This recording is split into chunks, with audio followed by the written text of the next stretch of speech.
Ada 7 anak kembar yang hidup menggunakan satu identitas selama 30 tahun. Bahkan ketika salah satu dari mereka jarinya terpotong, yang lain juga harus dipotong. Bagaimana ceritanya? Inilah alur cerita What Happened to Monday.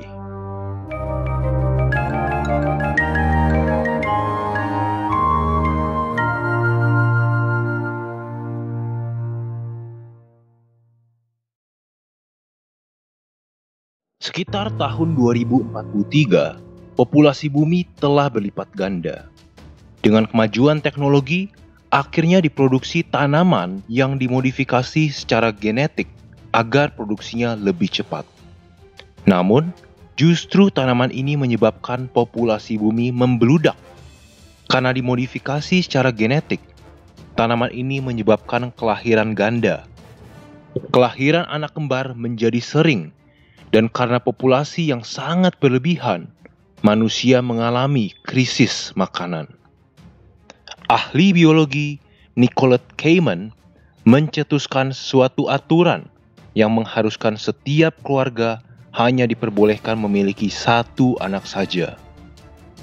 Gelang elektronik digunakan untuk memastikan identitas dan bahwa semua keluarga hanya punya satu anak. Bila ketahuan memiliki anak lebih dari satu, maka hanya akan diperbolehkan memelihara si anak sulung saja. Untuk itu, dibuat satu biro, yaitu Child Allocation Bureau atau singkatnya CAB, yang menegakkan aturan ini. Agen biro akan membawa anak-anak lainnya selain anak sulung dan akan dikarantina dan dimasukkan ke dalam cryosleep, yaitu semacam kapsul tidur yang dapat digunakan untuk hibernasi panjang. Dan anak tersebut akan dibangunkan saat kondisi dunia membaik. Pada tahun itu, seorang wanita bernama Karen Sedman meninggal saat melahirkan kembar 7 identik. Sang kakek, Terence Sedman, menamai kembar 7 tersebut berdasarkan nama hari-hari dalam satu minggu. Monday, Tuesday, Wednesday, Thursday, Friday, Saturday, dan Sunday. Terence tidak ingin cucu-cucunya dikirim ke cryosleep, maka dia memutuskan bahwa kembar 7 tersebut akan hidup secara tersembunyi di apartemennya, dan ia melatih ke-7 cucunya. Terence bilang ke mereka bahwa masing-masing dari mereka hanya boleh pergi keluar pada satu hari dalam seminggu, sesuai nama mereka. Sunday boleh keluar pada hari Minggu, Monday pada Senin, Tuesday pada Selasa, dan seterusnya.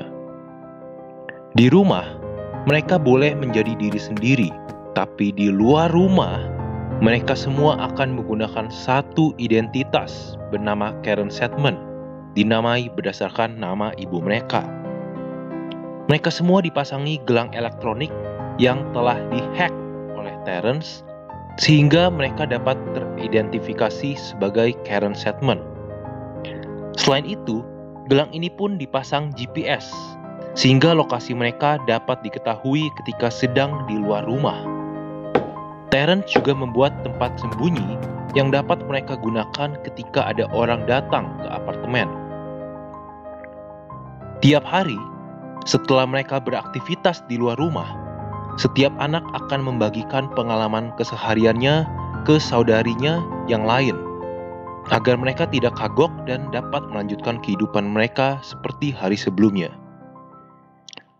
Suatu hari Sabtu, Saturday sedang menghadiri pentas balet, tapi Thursday tiba-tiba keluar lewat jendela dan bermain skateboard.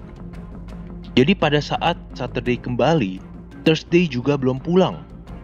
Kakek Terence menjadi sangat khawatir. Tiba-tiba mereka mendengar ketukan pintu, dan mereka semua langsung ngumpet di tempat persembunyian mereka dengan menyisakan Saturday. Sang kakek dengan panik langsung mengambil pistol dan dengan hati-hati membuka pintu. Ternyata orang tersebut adalah Thursday yang sudah kembali. Namun tragisnya, Thursday kehilangan jari telunjuknya karena terjatuh dari skateboard. Karena ulah Thursday inilah semua Karen terkena dampaknya. Karena apa yang terjadi pada satu anak terjadi pada semua. Dengan terpaksa, Terence memotong semua jari telunjuk gadis-gadis lainnya agar mereka terlihat sama. 30 tahun kemudian, seraya mereka sudah dewasa, sang kakek sudah meninggal dan mereka pun memiliki sifat dan penampilan yang berbeda-beda. Monday adalah anak pertama dan paling serius. Dia dipercaya kakek untuk menjadi teladan buat yang lain. Tuesday, orang yang sering cemas dan berambut pirang. Wednesday merupakan anak yang cukup berandal dan pemberani. Thursday merupakan tomboy dan berambut pendek.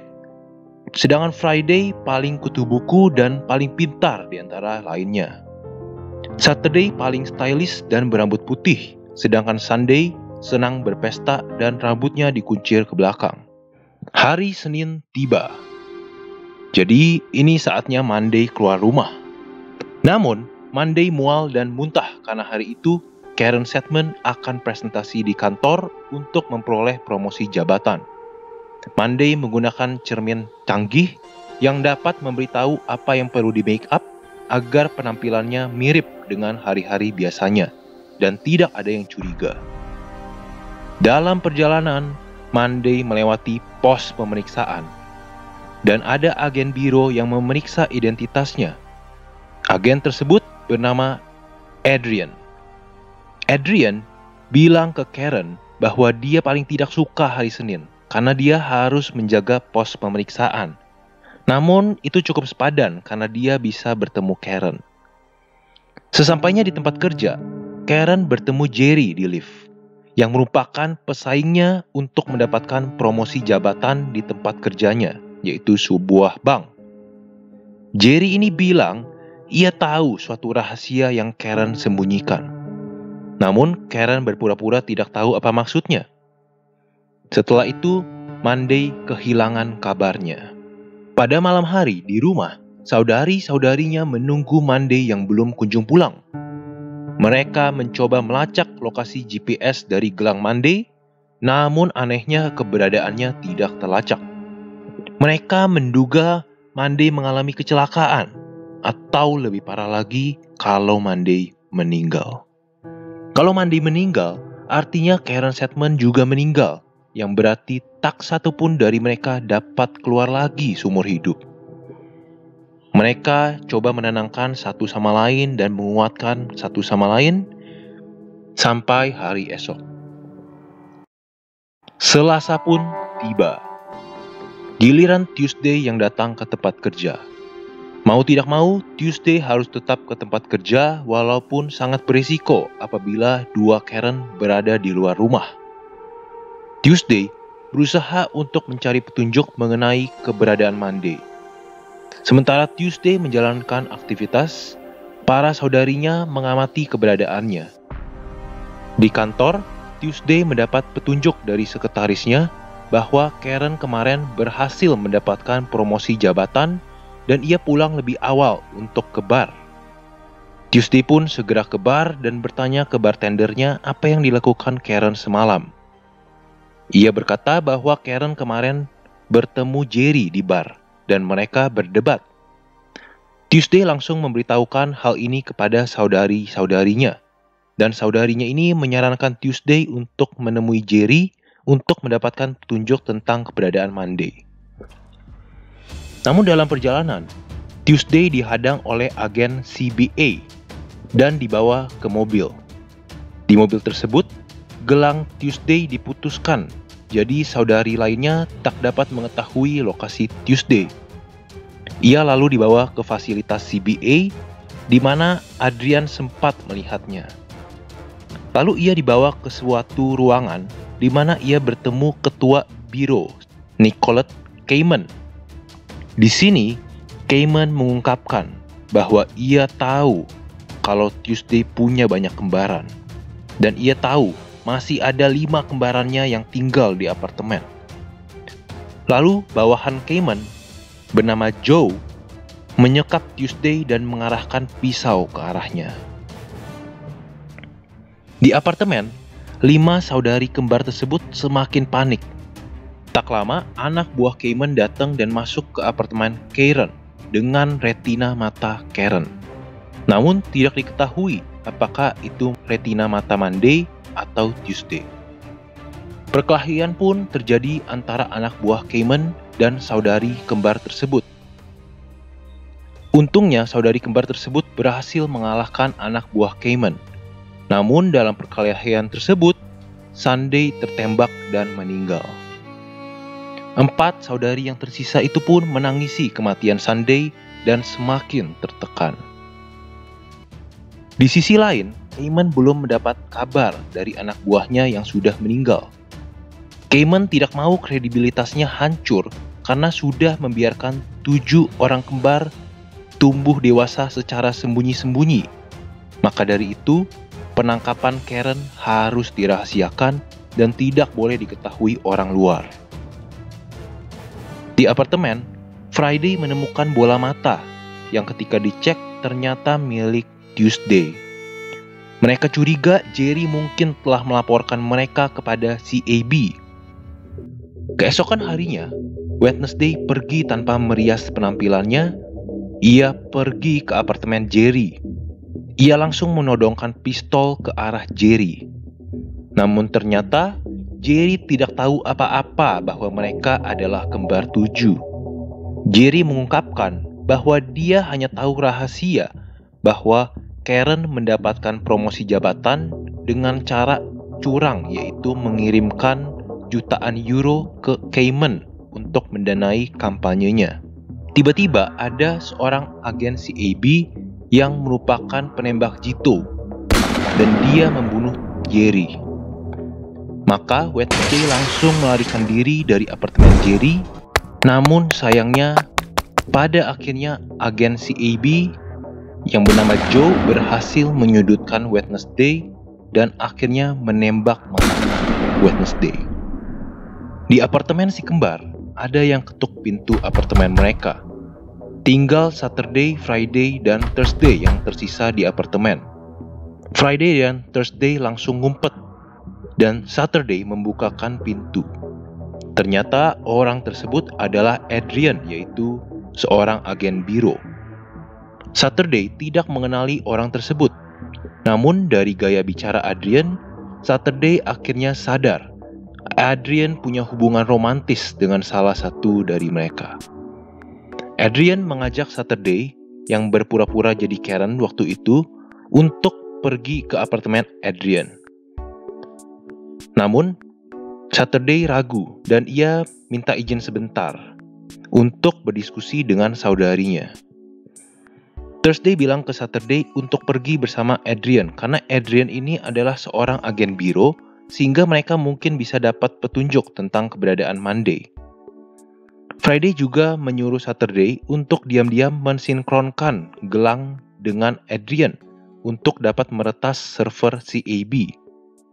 Saturday akhirnya setuju dan pergi dengan Adrian ke apartemennya. Di apartemen Adrian, Saturday mengorek-ngorek informasi dari Adrian. Ternyata Monday lah yang selama ini bertemu dengan Adrian. Lalu, Saturday diam-diam mensinkronkan gelang miliknya dengan gelang milik Adrian seperti yang disarankan oleh Friday. Sehingga ini memungkinkan Friday untuk meretas server CAB. Setelah berhasil diretas, mereka dapat mengakses CCTV CAB. Mereka menemukan ada satu sel tahanan. Di sel tersebut terlihat Monday yang sedang ditahan.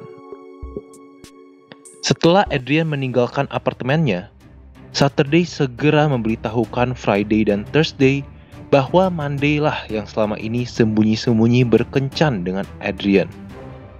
Pada saat yang sama, agen CAB tiba dan membunuh Saturday di depan mata saudari-saudarinya. Tak lama kemudian, apartemen Karen digerebek oleh agen-agen CAB yang dipimpin oleh Joe. Friday mengorbankan dirinya dengan meledakkan apartemen mereka agar Thursday bisa melarikan diri dan menyelamatkan Monday. Sekarang hanya ada dua kembar yang tersisa, yaitu Thursday dan Monday yang sedang dikurung. Adrian mendengar tentang ledakan di apartemen Karen dan langsung ke apartemen Karen. Di sana ia bertemu Thursday yang langsung menghadapi Adrian di mobilnya. Thursday mengira Adrian lah yang selama ini melaporkan Karen. Namun Adrian selama ini tidak tahu apa-apa mengenai kembar 7 ini. Adrian baru sadar bahwa Karen sebenarnya adalah kembar 7. Dan ia mengaku bahwa ia mencintai Monday. Akhirnya Adrian setuju untuk membantu Thursday menyelamatkan Monday. Adrian menyelinapkan Thursday ke markas besar CAB dengan kantong mayat. Dia dibawa masuk ke ruang cryosleep. Di sana, Thursday diam-diam merekam seorang anak yang sedang dimasukkan ke cryosleep. Ternyata, pada cryosleep ini anak itu malah dibakar. Sewaktu giliran Thursday langsung menendang petugas dan memasukkannya ke dalam cryosleep dan membakarnya. Adrian membantu Thursday untuk keluar dari ruang cryosleep dan mereka menemukan sel di mana Monday dikurung. Namun, ternyata Tuesday lah yang ada di dalam sel tersebut dengan salah satu matanya hilang. Akhirnya, Adrian dan Tuesday ditugaskan untuk meretas operator video dan memutarkan video mengejutkan tentang cryosleep pada acara fundraising yang sedang digelar oleh Cayman. Sedangkan Thursday mencari keberadaan Monday. Akhirnya, Thursday bertemu dengan Monday di toilet wanita. Monday terlihat baik-baik saja. Ternyata selama ini Monday lah yang berkhianat. Dia mau jadi satu-satunya Karen dan mengadukan keberadaan saudari-saudari kembarnya ke Dr. Cayman. Monday juga mengirim dana dalam jumlah besar ke Cayman sebagai sogokan. Thursday dan Monday bertarung di toilet wanita dan akhirnya secara tidak sengaja Thursday menembak Monday. Thursday lalu menyamar menjadi Monday pada acara fundraising tersebut dan Cayman tidak sadar bahwa itu adalah Thursday. Sementara itu, Tuesday dan Adrian berhasil menyiarkan rekaman video tentang pembakaran anak itu. Itu membuat semua orang di acara tersebut terkejut. Saat itu, Cayman sadar bahwa Thursday menyamar dan Cayman mencekiknya. Monday yang tadi sempat tertembak keluar dari toilet sambil mengacungkan pistol ke arah Thursday.